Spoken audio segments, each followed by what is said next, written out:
본 장은 앞에서 이제 다루었던 가정과 사회에 대한 규례가 계속 전개되는 거고요. 구체적으로 이제 하나씩 보여줍니다. 그래서 이스라엘의 이 법의 특징은 도덕적인 것을 강조하는데 도덕적을 강조해도 그걸 아주 구체적으로 그리고 실제적으로 사용할 수 있도록 아주 이렇게 이야기하는 게 주특징이에요. 근데 이제 여기서 보니까 가축, 잃어버린 가축에 대해서 이제 이야기를 하는데 1절에 보면요. 내 형제는 뭐냐 그러면 주변에 있는 사람이 아니라 이스라엘 백성 전체를 이야기합니다. 이스라엘 백성 전체를 이야기해요. 이걸 어떻게 알 수 있냐 그러면 2절 말씀에 내 형제가 내게서 멀거나 내가 혹 그를 알지 못하거든. 그러니까 알지 못하는 자도 형제라고 표현한 걸 보면 봤잖아요. 그래서 그 형제라는 것은 주변에 살거나 자기 친척만을 이야기하는 게 아니라 모르는 이스라엘 백성들 전체를 형제라고 이야기합니다. 내 형제의 우양의 길 잃은 것을 보고는 못 본 지 하지 말고 너는 반드시 끌어다가 내 형제에게 돌릴 것이요. 그러니까 지나가는데 우양을 발견했는데 그게 혼자 떠들고 다니거든요. 그럼 반드시 그것을 집으로 끌고 와서 그것을 누구 것인지를 찾아라 이 말입니다. 누구 것인지를.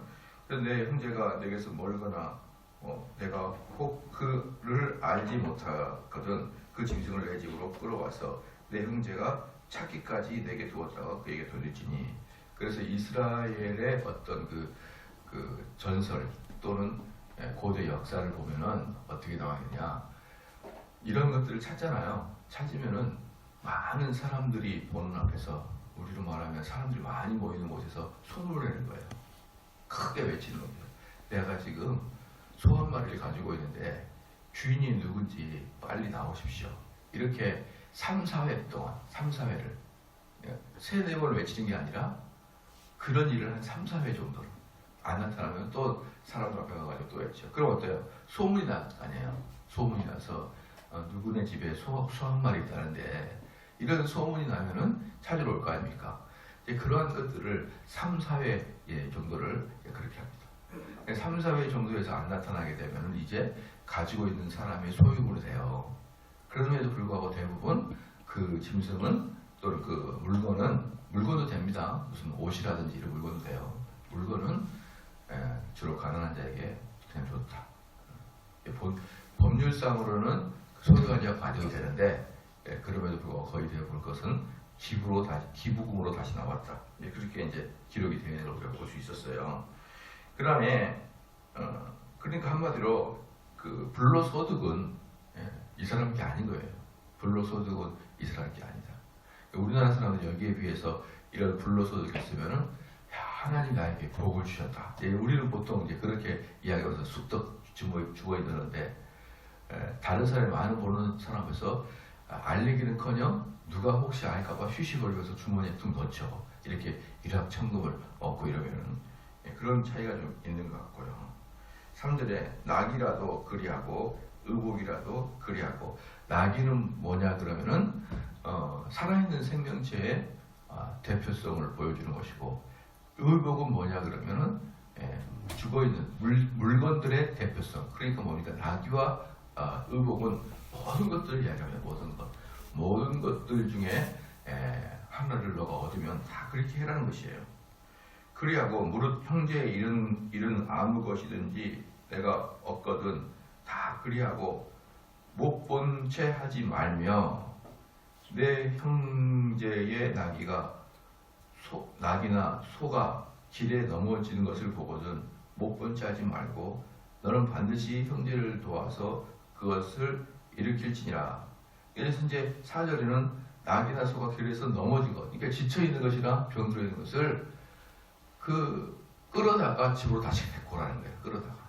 얼마나 고통스럽고 어렵겠어요. 어차피 끌고 와봐야 내 것도 아닌데. 그러니까 그러면 그냥 죽게 내버릴 수 있잖아요. 그러나 그것을 힘겹게라도 끌어와서 치료하고 또다시 광고해가지고 그 주인을 찾아줘라. 그러니까 여기서 보면은 22장 이제 1절에서 이제 2절 보면은 뭡니까? 마태복음 7장 12절에 남에게 대접을 받고자 하는 대로 너희도 남을 대접하라.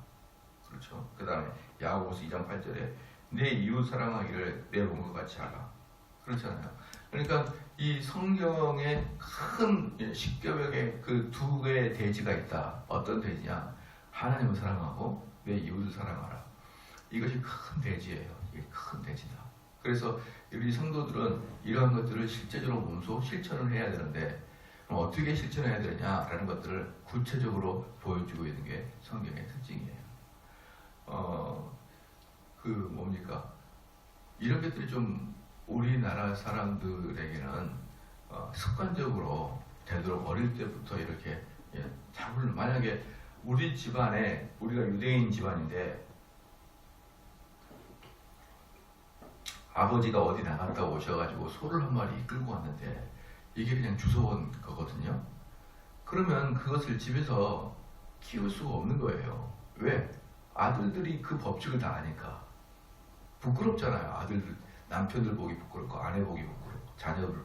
그러니까 이런 것들을 어릴 때부터 학교에서 쭉 가르치고 쭉 이제 보니까 그것들이 법률이 통상적으로 사람들이 알고 있으니까 가져와도 이게 내게 아니고 자녀들 뒤에서 욕할 거 아니에요. 아이고 아버지 그냥 교회 갈 때는 좋은 말 다 하고 실제로 할 때는 저렇게 순둥순둥 드시네. 이렇게 자녀들이 다 욕을 하고 그러니까 이게 갖고 들어오면 싹 다 이제 분출돼야 되는 거예요. 이게 뭘 의미하냐면 이건 단지 그냥 그 정의감에 의해서 우리들의 도덕심에다가 그 어떤 근거를 두지 않고 그냥 사회 약속으로 딱 근거를 하잖아요. 약속으로. 이게 뭐냐면 어릴 때부터 그 사회 전체가 이런 것들에 훈련을 받고 살아올 때 비로소 뭐가 되는 거예요? 국민성이 달라지는 겁니다. 국민성이. 그런 것들을 훈련받고 자랄 때 국민성이 달라져요. 여러분 미국 같은 경우는요. 뭐냐 그러면은 우리나라처럼 그 사용자 즉 주인이 노동자들을 그렇게 오랫동안 착취하지 않아요. 미국 사람들은. 우리나라가 이번에 52주인가 52시간인가 하여튼 시간을 정했잖아요. 그래서 하루에 8시간 딱 일하는 걸로 해가지고 그 이상 못하게 하잖아요. 근데 이제 이미 서양에서는 시간이 딱 정해져 있어요. 오랫동안 막 그렇게 밤새도록 일하고 그러잖아요. 그 대신 또 이제 우리 노동자층이 뭐냐 그러면 그렇게 오랫동안 일하다 보니까 한국은 노동에 대한 집약도가 떨어져요. 무슨 말인지 아십니까? 외국은, 그러니까 미국 같은 경우는 특별히 자본주의 국가니까 미국 같은 경우는 8시간 동안 거의 오줌도 못 싸게 합니다. 여러분 가끔 옛날에 우리나라 이민자들이 미국 닭 공장에 들어가가지고 오줌도 못 싸고 일만 했다 이런 얘기 혹시 들어보신 적 있는데 완전 8시간을 일할 때는 걔는 인간이 아니에요. 미국인들이 볼 때는. 너는 내가 너를 돈 주고 8시간 동안 너를 합법적으로 일을 시킬 수 있는 그런 권한을 산 거야. 그렇죠? 근데 우리는 어때요? 딱 가자마자 아침에 커피 한 잔에다가 신문도 한번 다 보고 아휴 그렇구나. 그래서 또 점심 먹고 담배 또 펴고 천천히 일을 하잖아요. 그러니까 노동 집약 시간은 비교가 안 됩니다. 노동 시간이 집약 시간이 비교가 안 되려면은 사장이 마음대로 자를 수 있어야 돼요. 너 일 못해? 나가. 이래야 됩니다. 근데 우리나라는 어때요? 못 잘라요 이제. 못 자르게 해놓고 노동 시간을 50몇 시간으로 정해라. 그러면은 이게 말이 되는 소리입니까? 자를 수 있도록 해야 돼요. 너 우리 회사에서 별로 필요 없다. 나가라. 이게 바로 노동개혁 운동의 첫 번째, 노동개혁의 첫 번째 노동자들의 사용을 자유롭게 할 수 있게 해라. 이걸 주장하고 무슨 말인지 아시겠죠? 그렇기 때문에 우리나라 사람은 이게 잘 안 되는 거예요. 사용자는 노동자를 위해서 생각하는 게 부족하고 노동자는 사용자가 망하든 말든 내 이익만 챙겨 이렇게 서로 지피지기 하기가 어려운 민족 아닌가 우리 민족이. 내가 만약에 일을 할 때도 주인이면은 내가 어떻게 일을 해주길 바랄까라는 걸 고민을 해봐야 되고 주인은 내 아들이 저 노동자라 그러면은 내가 어떻게 해줘야 될까 이렇게 서로 간에 서로를 배려하는 것이 어릴 때부터 훈련이 돼 있다 그러면요. 지금 우리나라처럼 이렇게 무지막지한 그런 사회가 되겠느냐 이 말이에요. 되겠느냐. 서로 남을 좀 봐주자 이 말이에요. 서로 남을. 응? 그런 것들은 한두 명의 양심과 도덕성에 맡겨놓으면 안 되고 사회가 어릴 때부터 이것을 훈련하고 교육을 시켜야지만 이제 우리가 커 나온 애들은 정말 좋은 애들이 되는 거예요. 근데 여러분 그거 잘 아십니까? 경제 발전은 급속하게 발전하더라도 사람의 됨됨이와 국민성 변화가 없어요. 왜냐 그러면 벌써 저부터도 그런 교육은 잘 안 시키잖아요. 그런 교육은 잘 안 시켜. 너가 어떻게 사회를 헌신할 것이고 너가 어떻게 남을 배려할 것이고 이런 교육을 시키기 위해서는요. 어릴 때부터 무엇을 하냐면 축구나 스포츠를 많이 시킨답니다. 그래서 제가 그 목사님들하고 미국 살다 온 목사님들하고 자꾸 그런 걸 대화를 해봐요. 그분들이 그런 얘기를 하더라고요. 왜 미국 같은 경우는 어릴 때 축구하고 또 운동을 시켜야지만 좋은 대학을 들어갈 수 있는 줄 아느냐 이렇게 묻더라고요. 그래서 왜 그러냐 그랬더니 걔네들은 어릴 때부터 자기 개인 플레이가 아니라 팀워크에 익숙하게끔 만들기 위해서 운동을 시킨대요. 그리고 그렇게 팀워크에 익숙한 사람만이 하버드나 예일을 들어갈 수 있는 자격이 주어지는 거예요. 근데 우리는 어때요?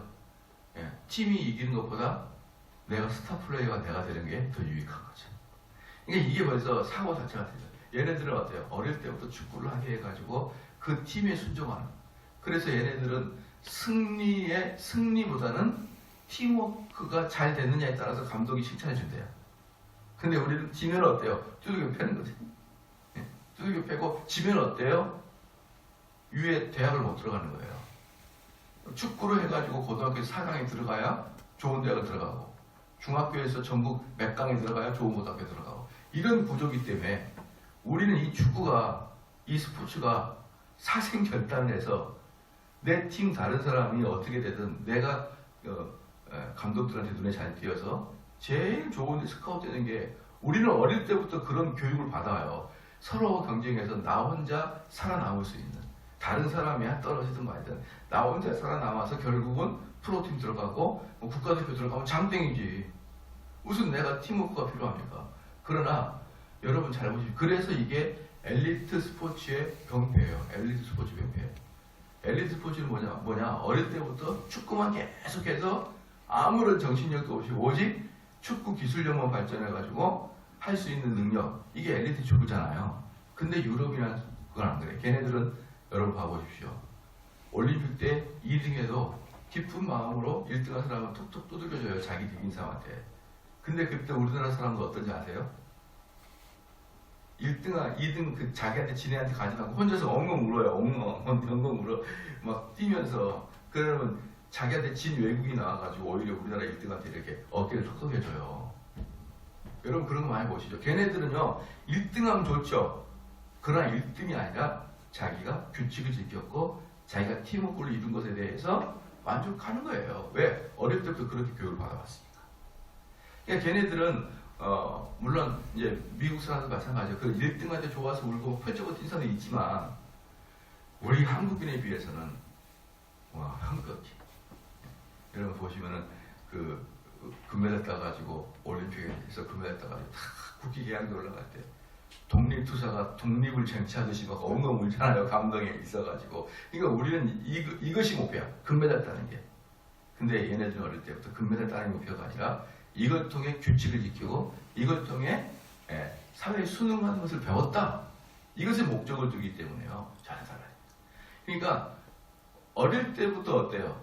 그 교육을 받아야 되고 어릴 때부터 온 국민들이 이게 옳은 것이다 라는 것을 두뇌에 각인시켜야지만 뭐가 될 겁니까? 한국 사회가 변하는 거예요.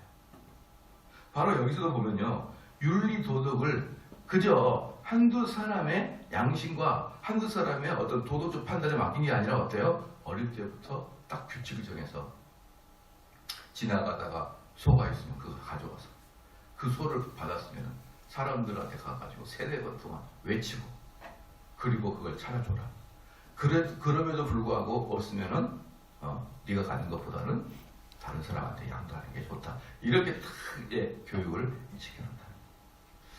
참 이게 너무나 필요하다고 생각합니다. 너무나 필요하고 우리나라 사람들은 이런 부분만 제가 늘상 말씀드리지만 우리나라 사람은 이 부분이 바뀌면 인류 최고의 지구 최강의 민족이에요. 우리 민족은 너무나 좋은 DNA와 너무나 좋은 IQ를 가지고 있으면서도 전 세계에 여전히 2등 국가로 있는 그게 저는 너무 안타까워요. 여러분이 돌아다니면서 봐봐요. 거의 대부분요 한국 사람이 정말 똑똑하죠. 근데 왜 우리는 1등 시민이 못 되냐? 바로 요 부분 때문에, 요 부분 때문에. 이 부분만 다 우리가 교육을 시킨다 그러면 정말 한국은 전 세계에서 일본 민족, 그러니까 동양에서도 유일하게 인정해준 국가가 일본이에요. 서양 사람들. 일본 그러면 다 동의를 해줘요. 근데 일본 외에는 동양에서 인정해주는 국가가 없어요. 왜 그러느냐? 못 살아서? No. 싱가포르도 잘 사고, 홍콩도 잘 사고, 우리도 잘 살아요. 그게 아니라 서양적 가치관, 즉 남을 배려할 수 있는 것, 팀워크를 이룰 수 있는 것, 위에 수능할 수 있는 것, 시민의식이 그거잖아요. 수능하고 그 법을 지켜내는 것. 이것들이 부족하다. 아시겠습니까? 우리 어르신들 다 은퇴했는데 이게 뭔 의미가 있냐 생각하지 마시고 우리 딸한테, 손자들한테도 기회가 되면 잘 이야기를 해주기 바랍니다. 이제 그게 4절까지예요. 이 4절의 그래서 의미는 뭐냐? 도덕적인 것을 구체적으로 지킬 수 있도록 교육을 시켰다. 그게 4절까지 특징이에요. 5절에 여자는 남자의 의복을 입지 말 것이요 남자는 여자의 의복을 입지 말 것이라. 이같이 하는 자는 내 하나님 여호와께 가증하리라. 뭐냐 그러면 성 정체성이 불분명한 사람,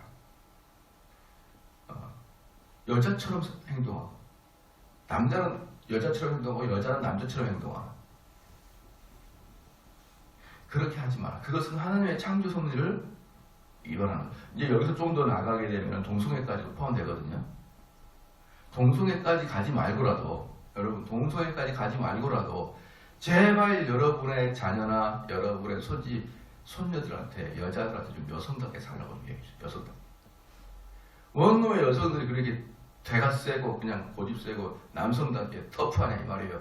여자가 여자 같지 않고 정말 그것은 하나님의 창조 섭리를 어긋나는 거예요. 남자는 남성답지 않고 무슨 여성스러워져 있고 여성은 그냥 선모습처럼 이래 되고 말이에요.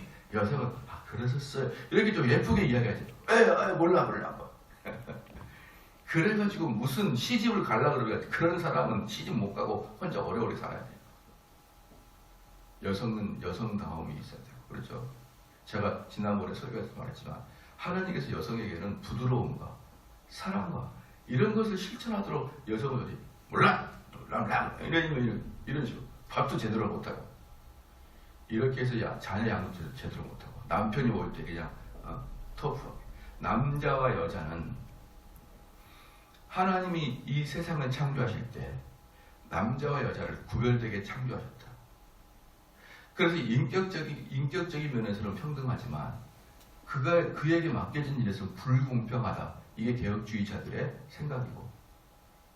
그래서 우리는 그 불공평한 그 하나님이 우리 인간에서 남자와 여자를 만드실 때 불공평함을 만드셨는데 원래 그 일 자체를 근데 이게 타락하게 됨으로 이게 타락하기 전에 좋았어요. 타락하게 됨으로 남자와 여자를 착취하고 고통 주고 때리고 어디 가서 바람 피고 이렇게 착취의 관계로 변해버린 거예요. 이게 무슨 관계입니까? 타락한 관계예요. 그러면 다시 타락 이전의 관계로 가면 어떻게 해야 됩니까? 이 관계를 이렇게 끌어다가 맞추는 게 아니라 이 관계에서 죄를 없애야 되는 거예요. 아시겠죠? 지금의 운동은 뭐냐? 이 관계를 이렇게 만들어야 돼요. 우리가 여자가 착취를 너무 많이 당했다. 그러니까 이게 무슨 소리야? 우리 여성들이 일평생 살면서 얼마나 남편한테 착취를 당해가지고 내 마음속에 화병이 있다. 화병. 그러니까 우리는 이것을 이렇게 만들어야겠다. 이게 요즘의 여성 운동권이고 우리 기독교가 말할 때는 이렇게 해서 타락이 되는데 이 타락한 상태에서 죄를 쫙 빼서 그래도 아빠는 아빠 역할을 해야 되고 엄마는 엄마 역할을 해야 된다. 이게 우리 개혁주의의 여러분 신념입니다. 그래서 또 여기에서 마찬가지. 제발 딸들한테 며느리한테 아니 며느리한테 말하면 괜히 싸움나니까 딸한테 손지한테 여자는 여자도 와야 된다. 여자는 여자도 와야 된다. 여자는 남자를 섬겨야 되고 남자가 잘할 수 있도록 이렇게 좀 후원해야 된다. 예.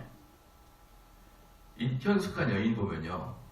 현숙한 여인에서 제일 재미있게 하는 뭐냐면 남편을 성중의 장로들과 어울리게 한다. 이 말이 있거든요. 성중의 장로. 그러니까 남편은 무슨 일을 해야 되냐면 이 교회에서 무슨 일을 해야 되느냐. 이 교회의 공공적인 일을 좀 남편이 하도록 외적인 일을 하도록 그들을 좀 바깥일 하도록 해줘야 되는 거예요. 남편을. 아내가. 근데 우리 이제 보편적인 한국 교회에서 남편이 좀 교회 일도 하려고 그러면 자꾸 째려봐요. 왜냐면 이제 그러다가 목 디스크 걸려요. 디스크. 뭐 이렇게 틱 걸렸냐고 이렇게 남편 이렇게 하고 빨리 서둘러 집에 가서 나 쳐다봐달라 이거 아니에요. 자, 가정 얘기하고 그렇게 하지 마라. 남편의 일은 바깥 일 좀 하게 하고 바깥의 장로들과 성중의 장로들과 어울린 거예요. 그런 이런 도덕교육의 이상적이고 윤리적인 일들에 대해서 남편들이 앞장서서 할 수 있도록 그렇게 남편을 바깥 일을 하도록 이렇게 해줘야 되는데 지금은 빨리 가자. 그런 거 뭐하러 해. 이렇게 하면서 이 드센 여자들의 전성시대야. 드센 여자 전성시대. 이런 좀 정신을 바짝 차려야 됩니다. 그렇죠. 한국은 뭐든지 빠르고 뭐든지 극단적이에요.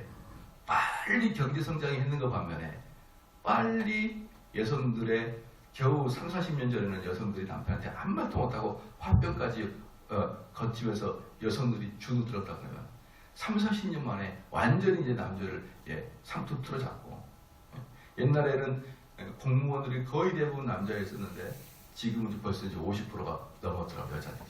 이제는 여자들과 남자들이 같이 펜대 굴리고 경쟁하면 제가 지금까지 본 관계는 여자들이 머리가 더 좋아요. 그런 것은. 그런 거의 대부분의 공공적인 장소에서는 여성들이 거의 공무원이나 이런 아마 판사도 이미 반 넘은 것 같죠. 판사들도. 그러니까 이런 원래 옛날에는 남성들의 전유물이다 생각하는 곳에 이제 남녀 차별을 두지 않으니까 여성들이 훨씬 빨라지는데 그러면서 한번 잘 생각해 보십시오. 내 아들, 내 오빠, 내 남동생 이런 사람들이 일자리가 없어진 건 당연한 거 아니에요? 그건 당연한 거란 말이에요. 그래서 가만히 보면 재밌는 게 옛날에는 그때는 옛날에는 월급 봉투가 노란 봉투였잖아요. 그래가지고 이제 아내가 이제 애들 케어하고 집에서 밥하고 그러면 남편이 그날만큼은 탁 얼굴 보면서 여보 월급 받았어. 또 한 모금에는 또 소고기 딱 싸가지고 오늘 고기도 먹어. 아빠 그랬는데 지금 아내가 돈을 더 많이 벌어. 아내가 돈을 더 많이 벌어서 남편은 뭐 그 돈 만져보지 못하고 온라인으로 그냥 딱 아내 통장에 딱 아내는 자기가 돈 벌어서 통장에 넣어. 남편은 돈을 또 아내한테 가지고 모든 돈은 아내한테 있고 남편 돈도 못 벌어보고 그냥 그러고 살아가는데 여러분 이 가정이 어떻게 되겠어요? 그래서 그때는 남편이 혼자 돈을 벌어도 어때요?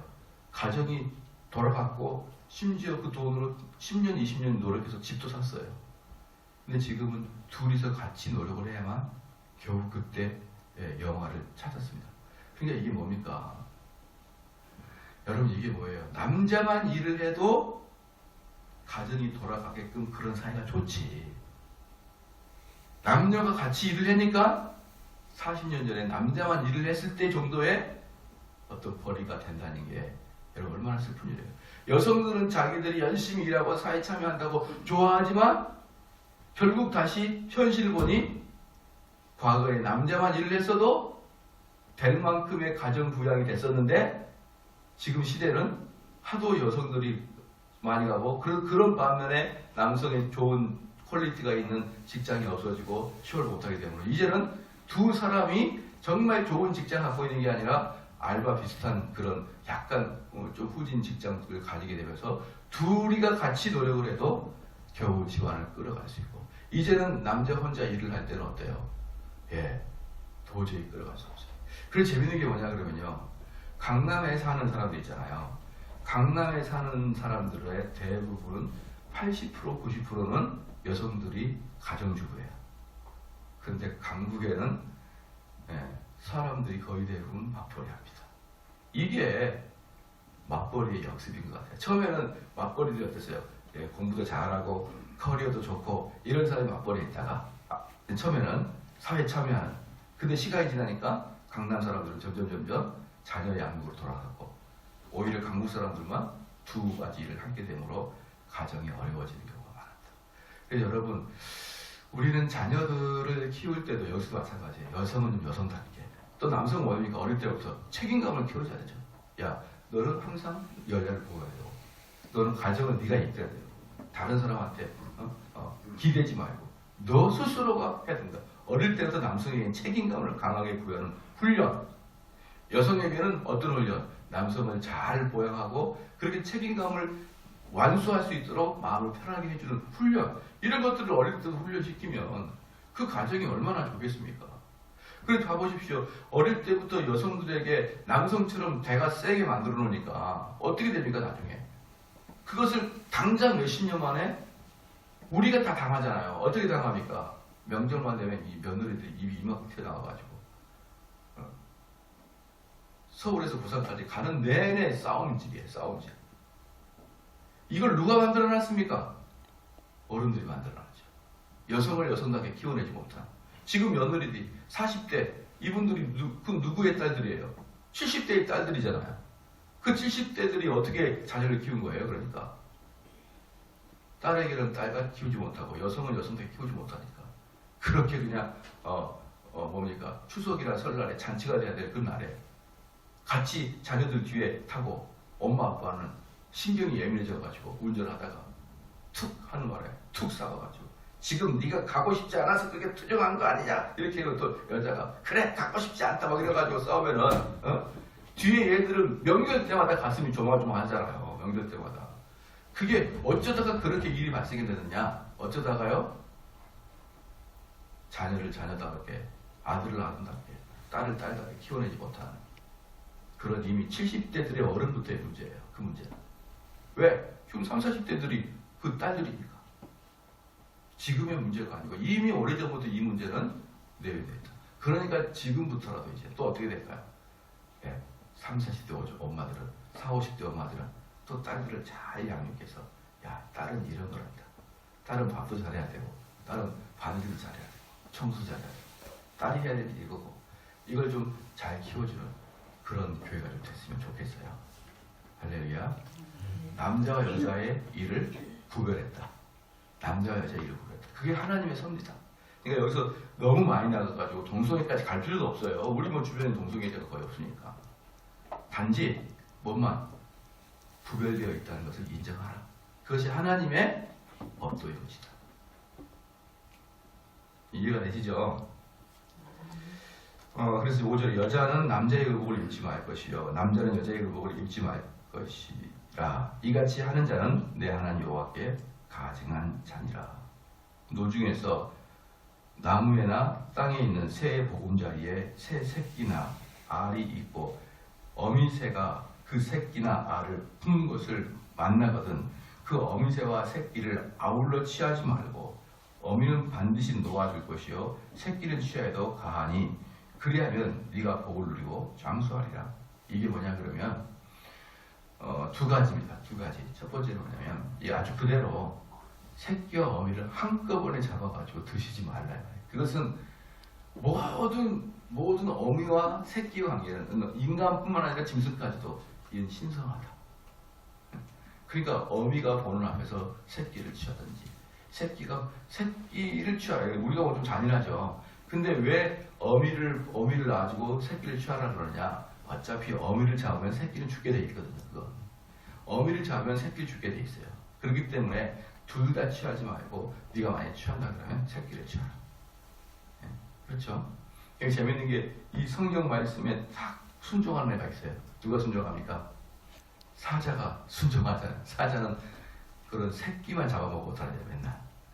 잡기도 쉽고 살도 연해가지고 새끼를 잡아요. 사자.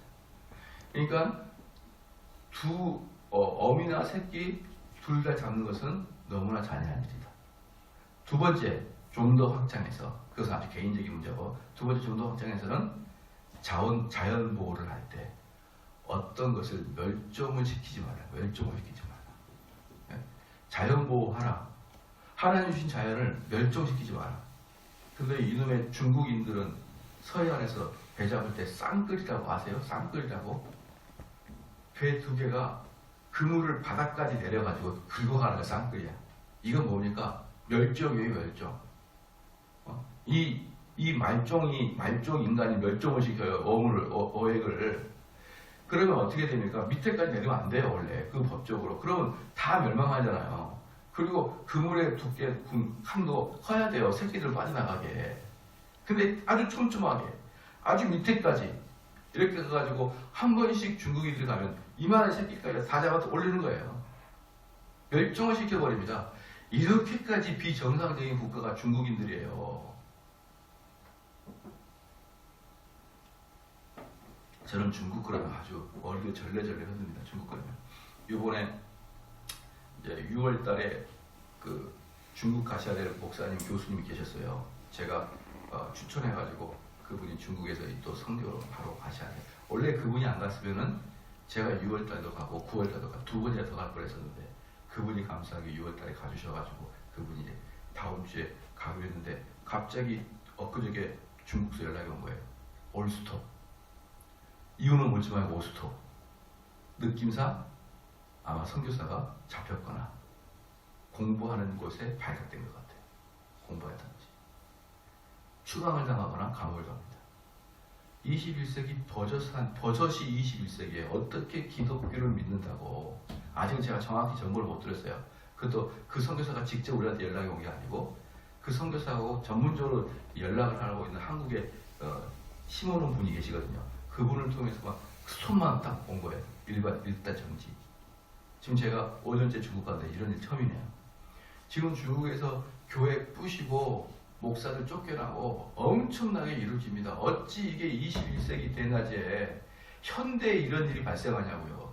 이런 일이 발생하는 게 지금 중국 현장에서 버젓이 이루어지고 있고 지금 베트남이나 캄보디아에서도 이런 일이 발생하는 거예요. 여러분 기독교 제가 그래서 어제 목사님들이 와가지고 몇 분 목사님들이 와가지고 제가 깜짝 놀란 소리 들었는데 어떤 지금 법이 추진되고 있는지 통과되는지 모르겠지만 목회자가 34가지를 보고를 해야 될 34가지의 그 문건이 있대요. 34가지 있는데 그 중에 하나가 뭐냐면 목사가 신방 갈 때 누구랑 같이 갔으며 누구 집에 갔으며 거기서 몇 시간 먹어서 이걸 보고를 써야 된대요. 아무리 생각해봐도 이해가 안 가는 그게 진짜냐고 그게. 근데 진짜라는 거예요. 그럼 말로는 그 목회자를 위한 보호라고 하는데 여러분 이거 전부 다 목회자를 관리하겠다는 거 아닙니까? 관리. 이렇게 되면은 우리나라도 종교의 자유가 점점 박탈이 되는 거죠. 우리나라를 제외한 북한, 중국, 베트남 얘네들은 기독교 딱 문 닫아버리게 한다니까요. 좀 밑에 내려가면 인도네시아는 전부 다 뭐 무슬림 국가고 이게 지금 무슨 일입니까 이게 무슨 일이에요. 여러분 이렇게 무시무시한 세력들이 뭐랍니까 결국은 중국처럼 싹쓸이 해버립니다. 싹쓸이. 얘네들은요 인간 사정도 없어요. 싹쓸이 해버려요. 정말 저는 이 아시아가 왜 이렇게 기독교를 자꾸 핍박하는지 이 좋은 기독교를 자연을 사랑하고 하나님 주신 창조 세계를 계속 아름답게 유지 갖고 오르는 게 기독교의 정신인데 이 기독교를 왜 이렇게 아시안인들이 말살을 하려고 하는지 저는 정말 이해를 못하겠어요. 이 세상 돌아가는 거 보면 한국도 그렇고 세상도 그렇고 트럼프라는 그 희한 이거 어디로 튈지 모르는 이런 대통령이 전 세계에 이런 말이 있더라고요 여러분. 미국 대통령은 전 세계 사람이 투표해서 뽑아야 된다. 왜? 미국 대통령은 미국만의 대통령이 아닙니까? 트럼프 보세요.